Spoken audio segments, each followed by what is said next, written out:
Well,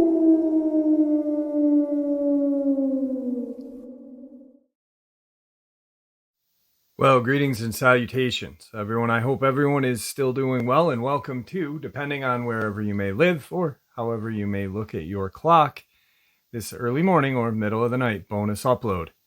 Before we jump into it, a couple links. As many of you know, I rely on Patreon, PayPal, channel membership, and the merch to help the channel to continue to grow and go.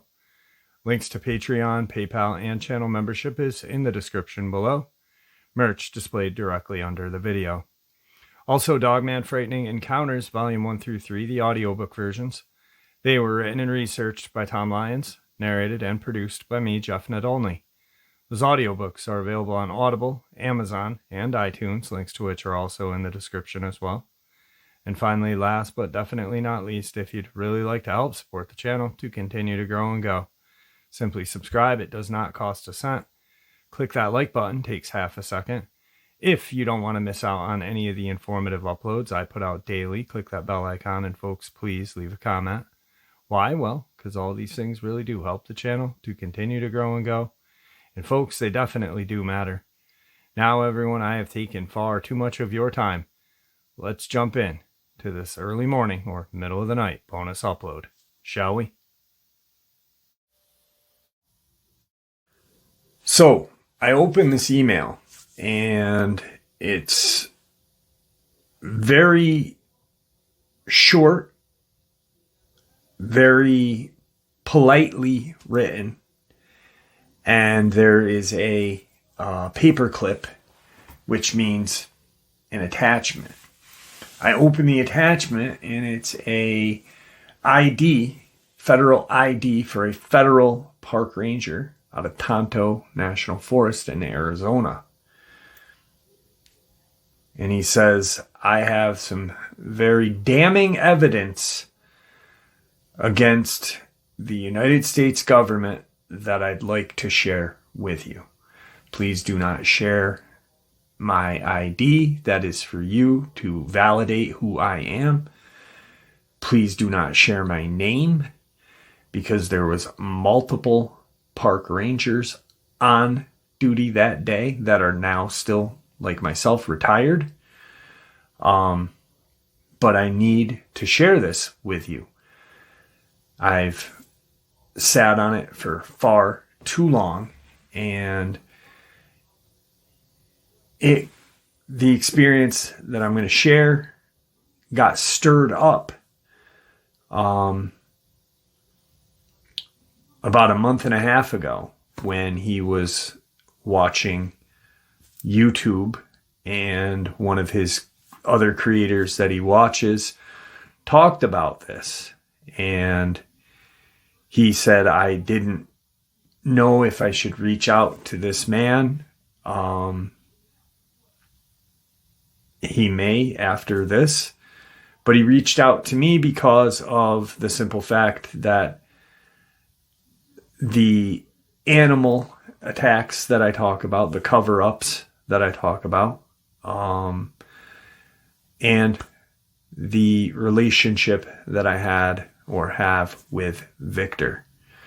That was probably the key factor. And he said, I know when I saw the photos of the emails that you shared, CIA.gov, UCIA.gov, I knew that you were going to be the person I was going to share this with. Now, this gentleman has been sitting on this information for almost 30 years. 26 years. Actually, more. About 28 years. When we talked, he said, first and foremost, this is who I am. I'm retired. I was a forest ranger, federal forest ranger. I carried a handgun. I he loved his job. He raised a beautiful family. Being a forest ranger, it was his life. And he saw quite a bit that didn't make sense. But the thing that stuck with him the most was this case that I'm going to share with you now. He has seen Bigfoots, and I say multiple big feet, and he believes that he's seen Dogman, but dead. He's seen some other things that he was not able to explain, paranormal. And for those of you who know, the Tonto National Forest is in Arizona. There's a lot of Native American. It's steeped in rich Native American history. Well, he was about a month and a half ago watching a YouTube channel, and he said, my jaw dropped to the ground. Former park ranger. He was a Series 0025 at the Tonto National Forest. Showed me his credentials. He watches a lot of YouTube as being retired. Fishing channels, woodworking, Hitchcock or Hancock, the old guy that likes to shoot rifles. We talked about him for a little bit. And a couple of other kind of cryptid channels. One, Mr. Ballin. We all watch John Allen. I mean, that guy is a friggin' legend. And that's the thing that struck the nerve.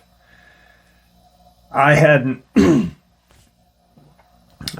watched the video that he talked about, the case that he talks about in this video. And he said, Jeff, do me a favor.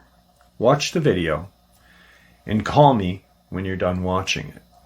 That way you know what I'm going to share with you is true.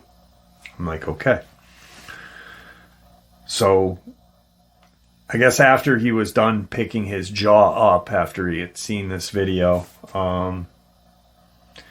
he watches How to Hunt, David Paulides, me, a couple of other channels that I'm not too familiar with. Dark Waters, obviously.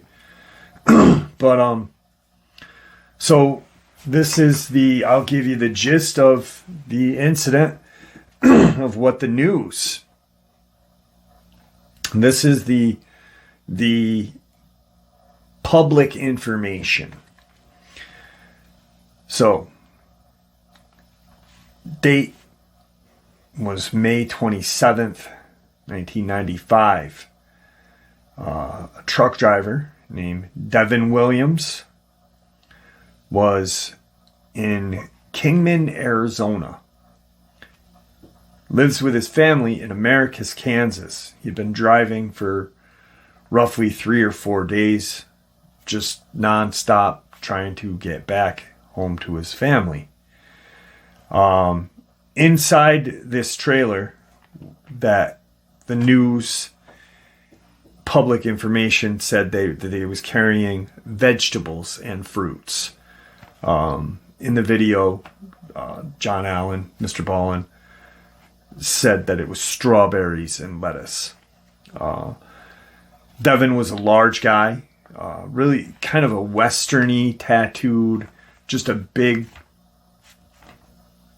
intimidating guy, but a big teddy bear. Loved his family, very family-oriented, just a really nice, wholesome individual.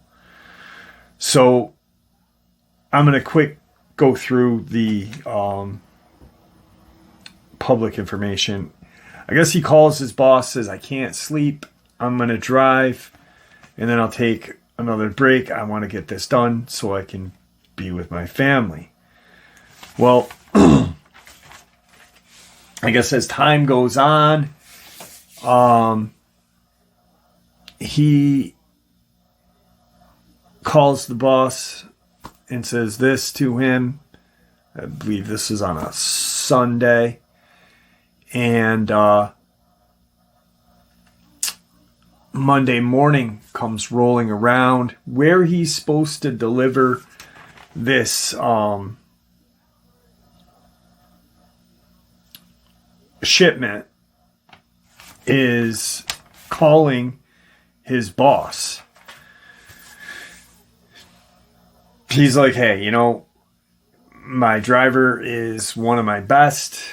He'll be there. Give him about half an hour, 45 minutes to an hour. He's going to be there. I guess they don't hear from him for, a couple hours. They call back. Where is he? Okay, well, this is 1995, so pre-cell phones, can't reach him on the CB radio. I'm assuming because it would be out of range. And Monday night comes, and his boss gets a phone call from Devin's wife. That pings it for him because Devin is such a family-oriented guy. He immediately calls the police to take a report. Missed the deadline. And he calls the sheriff, the local sheriff station from where he's at. The sheriff says, listen, we'll find him. We have ways of dealing with this. We can, it's like a root system kind of, like the fingers go out and they can find out where. Well, they do. And in Coconino County, Arizona, the sheriff says, we got the truck. We don't have the driver. The truck is an impound right now. And we don't know where your driver is, but we have the truck and trailer. Now, we're going to go back in time to Sunday, where everything starts. All right, so I did get a lot of this information that I'm going to share with you from that video that I watched on Mr. Ballard's channel. I am not a storyteller. I am not John Allen. I don't have the skills of storytelling that he does. I research things and I share it. But basically, Sunday, a couple of campers are camping and they see this monster tractor trailer come flying through the park, and they're like, what the hell? They see it come back through. Previously, they're like, hey, maybe this guy got lost. He's looking for a place to turn around. Boom, it comes back. They're like, yep, that's what happened. Boom, it's coming back for a third time. And they now see a car coming from their vantage point. They can see the tractor trailer. They can see the car. The truck or the car can't see each other. People are yelling. They say, hey, pull over, get out of the way. I guess the guy sees the rig, throws it in reverse, and pretty much crashes into the woods to get out of this runaway tractor trailer. When they see Devin, he is this blank look on his face. Like he's just, a blank look. You know, he's gripping the wheel tight, but he's not, doesn't look angry. He doesn't look happy. He's just blank. So about an hour and a half go by, and this family is hiking. You know, this is the sixth largest national park in Arizona, out of the 9. So it's a fairly large park.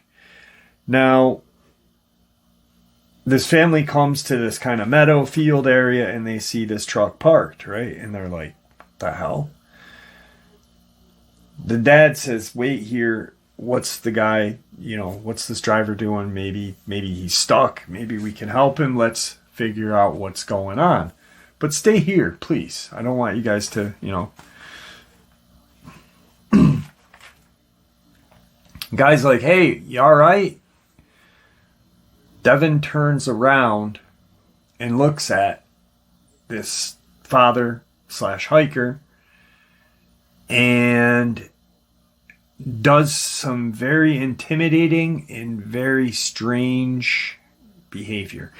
He opens his mouth as wide as it can go, closes it, and starts clicking his teeth while kind of moving his jaw. Just a really strange thing to do.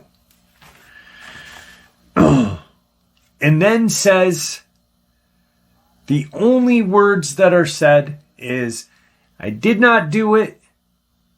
They did it." The guy's like, "Shit, I'm out of here." This guy's making some kind of weird face, says this weird off the wall comment to me. Goodbye. So he gets out of there.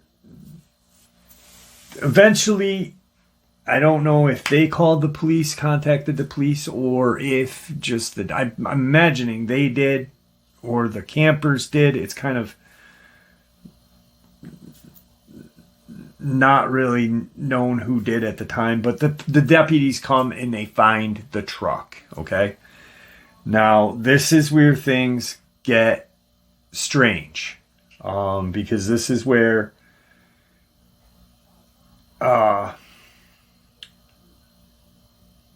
John, we'll call him John Doe, Ranger John Doe steps in. And so the deputy finds the truck, and the truck's locked. Per the news, truck is locked, running with the vegetables still in the truck. Now, at this point, they're like, where the hell is Devin? He's not broke. He has a, family, new home. They have money in the bank. They're happy. So the police are like, well, he didn't run away. Maybe he was kidnapped. Who knows? 2 years later, 2 hikers in the in the same area, approximately the same area of where Devin was last seen, his skull is found. And that's where what we know of the public information is shared. This is where John Doe, Park Ranger John Doe, shares with me. During the investigation, after the truck was located, it was said to be full, but it was not. Some hours later, 2 helicopters land, and 6 men out of each helicopter get out of 6 men each out of the helicopter. Long guns, spoke with the sheriff on duty and whoever was the head honcho of the park rangers. It was not John, even though he was in a Series 0025 position, which just means he had seniority and some power. And I asked him, I said, by me sharing that, will that? And he said, no, there was enough of us there that had that qualification. We were all there for a long time. We all had pretty much the same kind of ranking and job. So these helicopters land. The 6 men on one helicopter head out. The other helicopter, they head out one way. They go in opposite directions, kind of not like this, but kind of like that. And 2 days later, the helicopters are radioed. Now, mind you, there's park rangers in the area. They're kind of like, what's going on? They keep, going out and, making sure everything's okay. To retrieve something. Well, the one helicopter leaves and comes back about 45 minutes to an hour later with a large, hairy creature that was not a bear and was not a Sasquatch, was a Dogman, what he believes was a Dogman. His boss, I guess, was told, that this is a large wolf. Well, he's worked this area for a number of years. There is no wolves like that in this area, and wolves don't get that big. And he knew that. And he said also, wolves don't have feet that have arches, and they don't have feet. They have paws. An hour later, the second helicopter leaves and comes back with 2 bodies in this kind of like cargo netted thing. They all land. The men or the rangers and deputies that are on the scene are kind of not quarantined away, but they're kind of pushed back. Military vehicle comes in. These 3 creatures that are dead are loaded up, and they leave. Now, Devin is certainly not seen. He's not. He believes that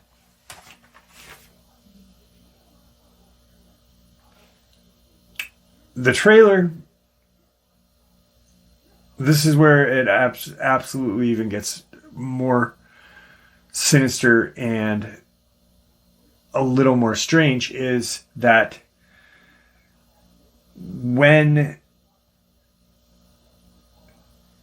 the park ranger deputy were on the scene before these mysterious military-like team comes in, they look at this trailer. There is no fruits or vegetables in it. That's what the news told us. What's in it is what appears to be some kind of cage cages and chains with large kind of claw marks along the walls of this trailer. John Doe Park Ranger is certain that Devin was carrying these creatures to the park for a release. Something messed up, or Devin felt bad about what he was doing. He doesn't know. But John Doe Park Ranger had heard the interviews with Victor and heard about like his dad's stuff in the timeline and this and that. And it matches up to when things were really going on, when a lot of these animals were getting pushed out, placed different places. Animals, creatures. Now, I said, what do you think happened to Devin because of the skull? And he said, I truly believe that he was either attacked right after the family left by the Dogmen or whatever creature was in those cages in the back of that trailer, or when the teams came in, he was taken care of, possibly buried. Maybe an animal came and dug him up, and that's how the skull was found on a trail. He said, but we did a search and we could find it, nor hide no hair of him. At the end of all of this, NDAs were signed. And like I said, he's been sitting on this information since 1995, 1997. When he saw the video pop up, he was shocked, just shocked that someone even knew about the story. It's a story that's not talked about. It's not a missing 411. It's kind of just flown under the radar for a reason. Because it is a cover-up. And this is not my words, this is his. He saw what he saw. He is pretty much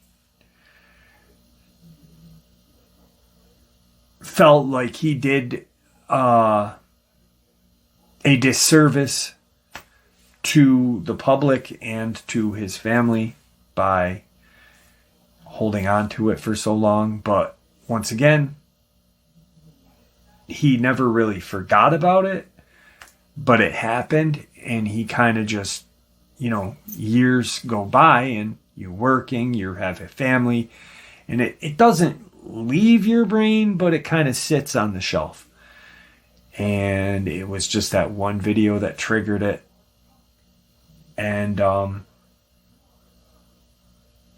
to me, everything that John Doe Park Ranger shared with me, from his federal ID to why he believes it's a cover-up, makes perfect sense to me.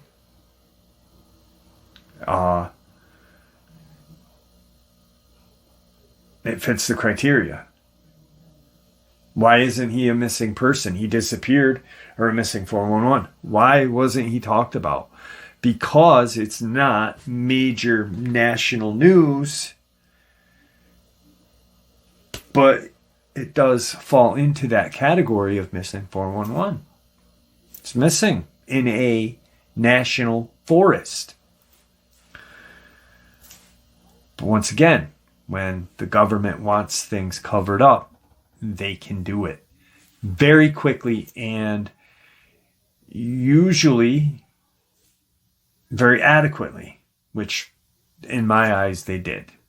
Because I've been looking into these strange cases and I've never even heard of this man and you'd think it would fall into the category, human skull found 2 years after the fact that this all took place. Not what we just shared with you from John Doe Park Ranger, but the public information. So that is what was shared with me last night. I honestly was, after the conversation, after I watched the video, after everything, I really kind of just sat here Googling and reading and was shocked and really felt like, wow. And then I started to think about other cover-ups. Tony Aarons, Amber Miller, Christopher Whiteley, Brenda Hamilton, and then other missing 411s. Dennis Martin, the 2 Navy SEALs that disappeared in Yosemite. Kim, I forget his last name offhand, but it's definitely not a normal case. So after all the conversation was done, he asked me, what do you think? What do you think the cages in the truck and the chains were for? Can you ask Victor, please? And I said, I have not spoke to Victor in about a month, but if I do talk to him, I will most definitely talk and ask him what he knows of this. But from what you just shared with me, everything that you laid out and how you laid it out was horrifying, points to everything and every way that any of these government and media covered up attacks, government and media covered up missing people happen, and it fits in that realm of the deceit by the government.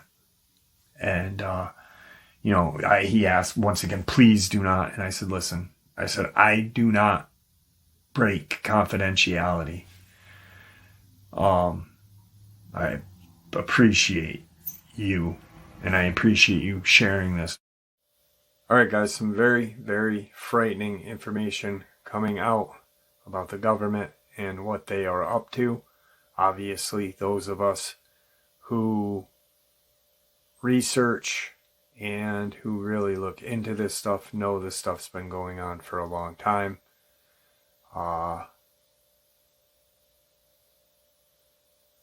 Just how deep does it go?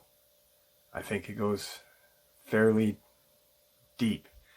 I think it goes deeper than we think. And